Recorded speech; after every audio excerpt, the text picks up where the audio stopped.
Shalom teman-teman, gimana kabarnya? Saya berharap kita semua bisa dalam kondisi yang sehat, dan juga saya berharap kita semua tetap diberikan oleh Tuhan kekuatan. Hari ini saya diberikan kesempatan oleh Tuhan untuk bawa sharing firman Tuhan, dan tema firman Tuhan hari ini adalah tentang kebahagiaan. Semua orang itu pasti pengen bahagia, dan juga banyak orang itu tujuannya adalah mencapai kebahagiaan. Coba kita pikirkan baik-baik. Pertama, buat apa orang beli mobil mahal-mahal? Ada yang beli mobil sampai miliaran. Tujuannya cuma satu, dia mencapai sebuah kepuasan, dan kepuasan itu adalah menjadi sebuah kebahagiaan buat dia. Ada orang yang berani beli sepatu mahal, tujuannya satu, untuk mencapai kebahagiaan. Dia beli, dia puas, dia seneng. Bisa teman-temannya bilang, wah bagus ya, keren ya, gitu. Jadi barang mahal, terus baju mahal, mobil mahal, sepatu mahal, dibeli untuk mencapai kepuasan dan kebahagiaan. Mungkin hobi orang beda-beda, tapi satu hal, hobi itu adalah kegiatan yang dilakukan atau sesuatu yang dilakukan untuk mendapatkan kebahagiaan kita. Ada hobi yang murah, bahkan ada hobi yang mahal. Itu dari sisi hobi. Kebahagiaan itu manusia ingin dapatkan dari berbagai aspek.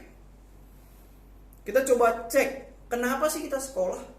Biasanya orang mencari sekolah yang terbaik. Dia berani keluar duit banyak untuk dapat sekolah yang terbaik. Tujuannya buat apa, pertanyaannya? Ada yang bilang, oh iya saya mau sekolahin anak saya di tempat yang paling bagus, supaya dia pintar, bisa sukses, bisa punya kerjaan, atau dia bisa kerja di tempat orang dengan gaji yang besar, terus bisa dapat kedudukan yang tinggi. Lalu pertanyaannya, biar apa? Satu hal, biar dia bahagia hidupnya. Orang mau nikah pasti gak mungkin asal-asalan pilih. Gak ada tuh yang bikin ada cewek yang bikin sayembara gitu. Saya mau nikah nih, saya mau pilih pasangan, kriterianya satu, semua laki-laki yang mau sama saya gambreng, nanti yang menang dia akan dapat saya. Gak ada yang begitu. Gak mungkin orang milih pasangan asal-asalan.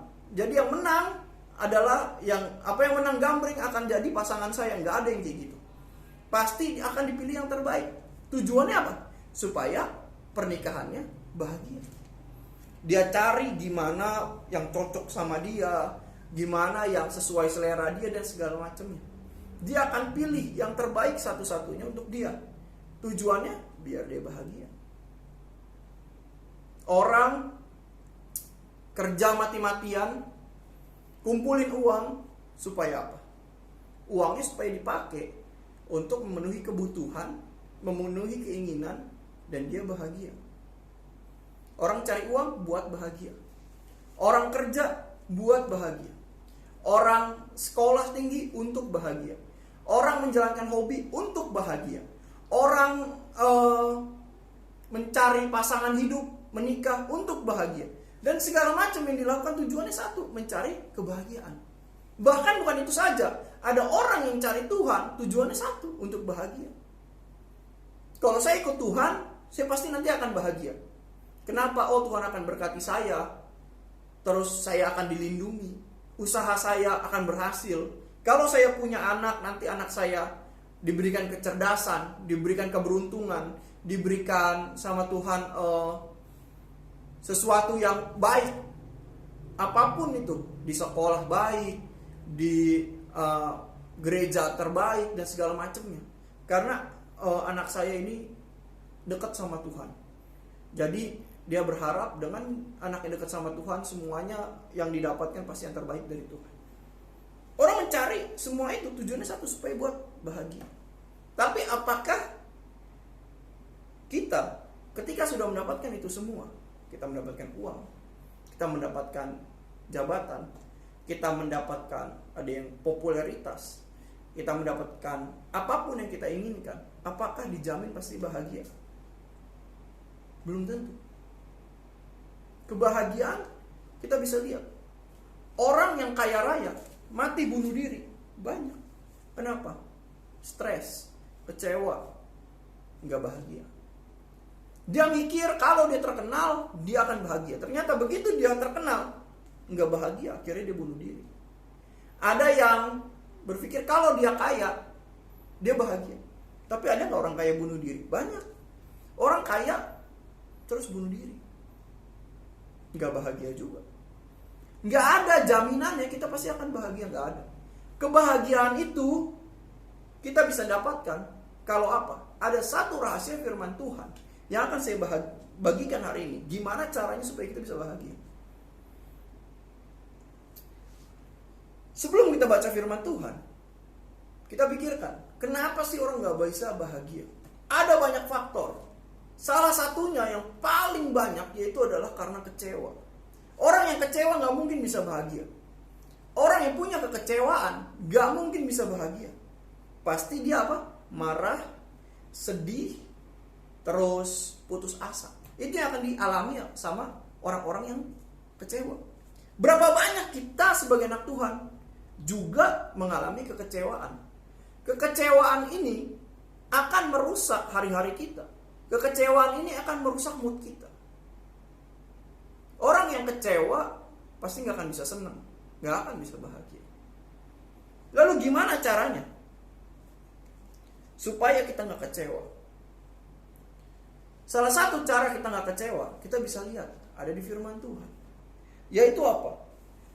Kita harus bisa menaruh harapan kita kepada Tuhan. Kadang kita menaruh harapan bukan kepada Tuhan. Kenapa kita bisa kecewa? Karena kita menaruh harapan. Lalu harapan kita tidak tercapai. Ketika harapan kita tidak tercapai, maka kita kecewa. Kecewaan itu datang dari sesuatu yang kita harapkan tapi tidak bisa kesampaian. Akhirnya kita kecewa. Saya pernah kecewa. Waktu itu saya mau ke Pontianak dari kampung. Dari Tonang saya mau ke Pontianak. Biasa begitu nyampe Pontianak saya akan cari hotel tempat menginap gitu. Saya cari hotel, saya buka aplikasi untuk mencari hotel tersebut. Begitu saya cari, biasa kita urutkan dari harga paling murah sampai paling mahal, kita lihat-lihat, kita pertimbangkan gitu. Lalu ada satu hotel yang bagus dan murah. Hotelnya bagus, harganya pun murah gitu. Nah, saya pesen lah. Harapan saya adalah begitu saya datang dapat kamar yang bagus sesuai foto gitu. Kenyataannya begitu saya sampai ke hotelnya, saya masuk kamarnya, apa yang difoto tidak sama dengan apa yang saya terima. Di fotonya bagus, kayaknya tempatnya nyaman, bersih, terus juga kelihatannya juga enak dilihat mata gitu, kamarnya indah, susunannya bagus. Begitu masuk, apa yang terjadi? Begitu saya masuk, saya lihat cat di temboknya udah pada kelupas. Hotel cat temboknya udah kelupas. Terus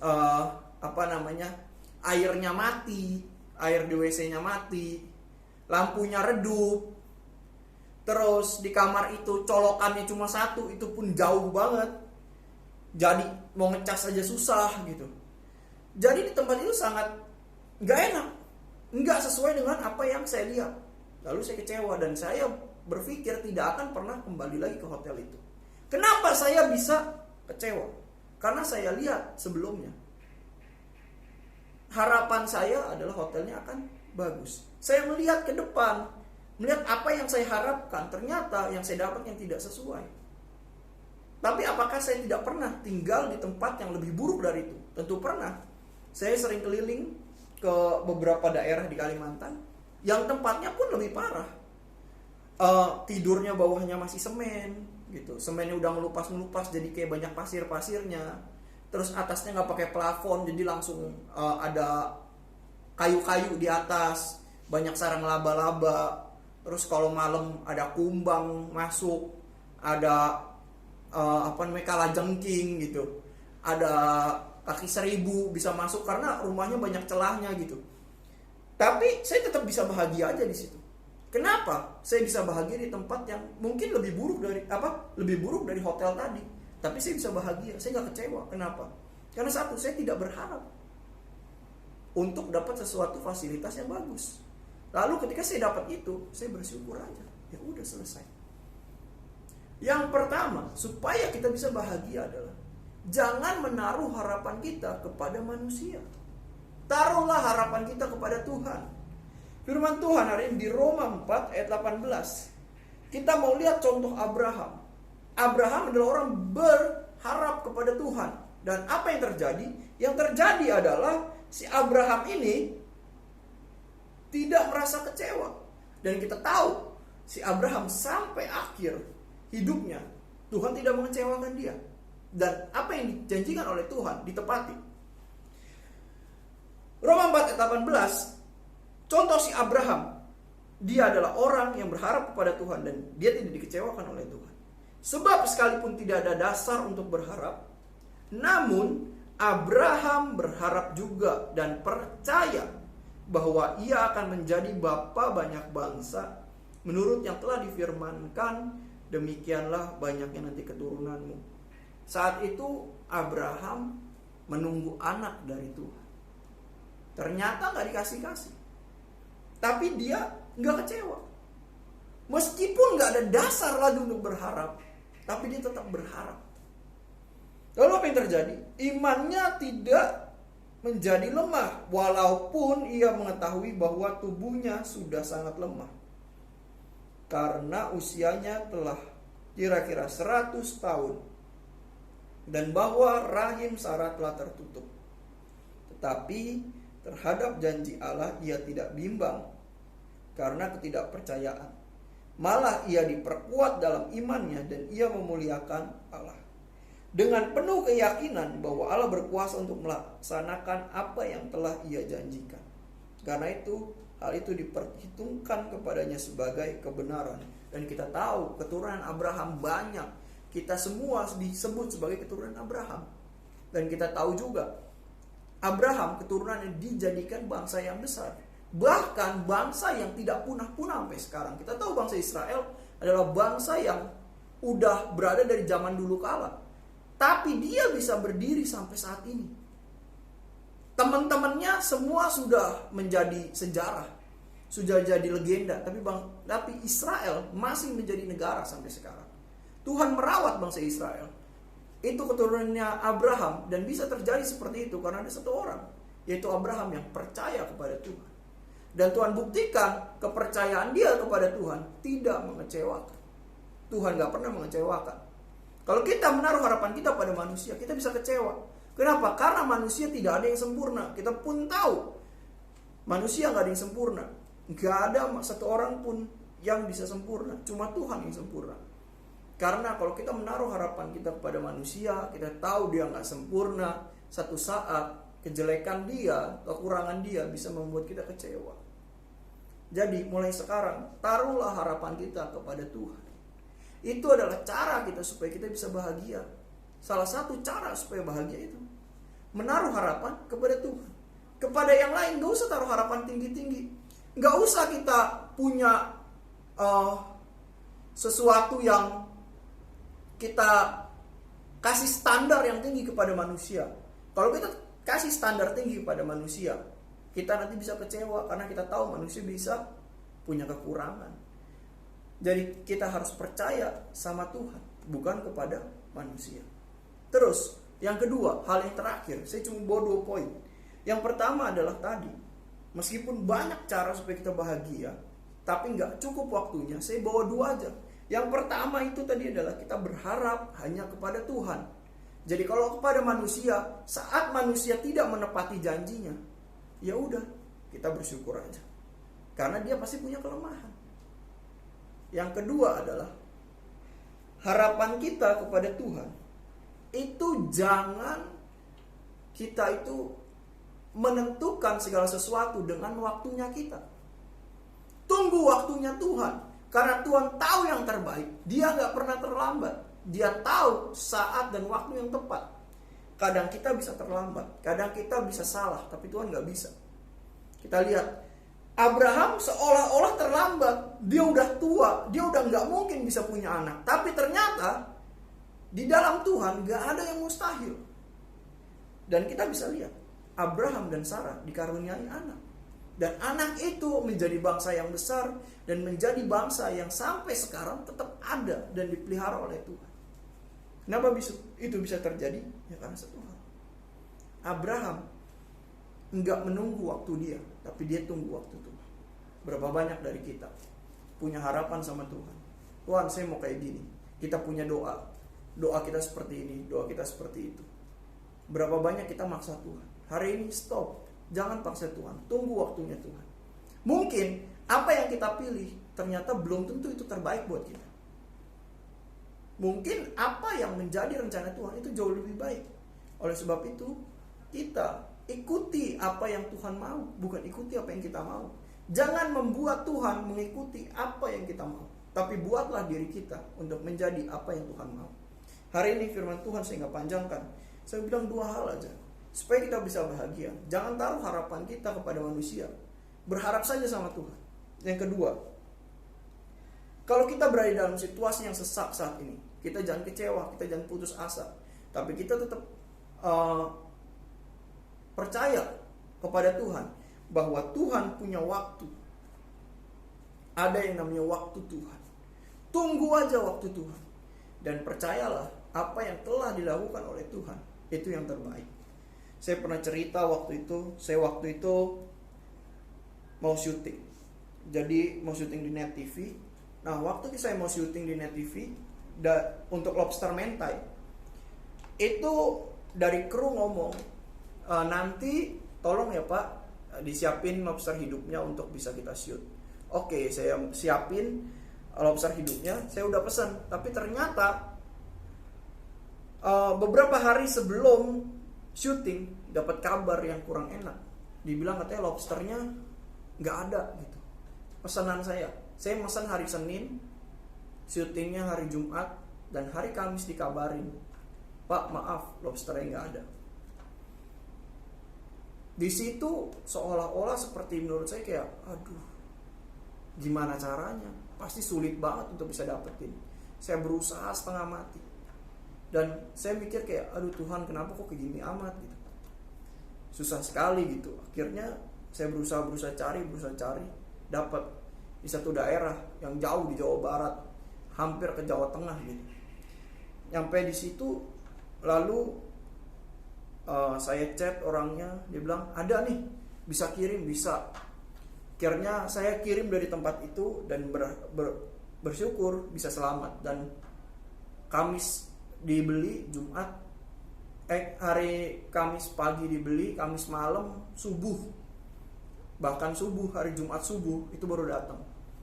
Akhirnya di prepare bisa buat syuting hari Jumat. Di situ kelihatannya itu adalah sebuah musibah kalau kita lihat cuma sampai hari Rabu. Tapi setelah kita melihat hari Kamis, hari Jumat, ternyata Tuhan bekerja di situ. Ada rencana Tuhan. Tadinya sih gak bisa dapat lobster hidup. Ternyata Tuhan bukan mau saya itu dapat dari orang yang lama, tapi Dia memberikan orang baru. Dan bahkan orang baru jadi supplier saya adalah orang yang menjadi penyuplai di seluruh Jakarta. Dari dia semuanya sumbernya. Jadi kalau di dia habis, di tempat lain gak bakal ada, karena dia yang jadi supplier utama. Begitu dari nelayan langsung masuk ke dia. Dia adalah first hand, sedangkan yang lain cuma second hand. Nah berarti dengan musibah ini yang terjadi, Tuhan membawa saya kepada anugerah. Dengan begitu saya gak dapat, akhirnya saya berusaha cari. Ketika saya berusaha cari, akhirnya saya nemuin orang tangan pertama yang dapat. Jadi saya bisa membawa lobster yang fresh dengan harga yang murah, karena saya dapetin dari orang yang pertama yang langsung dari pantainya gitu. Kalau kita lihat beberapa hari sebelumnya, mungkin itu adalah musibah, tapi ternyata ada rencana Tuhan yang kita nggak tahu. Ternyata Tuhan membawa saya kepada rencana Dia yang lebih indah gitu. Kadang kita bersungut-sungut, kita pusing sama apa yang terjadi sama hidup kita, tapi percaya, ternyata kalau kita ikutin alurnya, ada rencana Tuhan yang baik dalam hidup kita yang kita nggak tahu. Amin.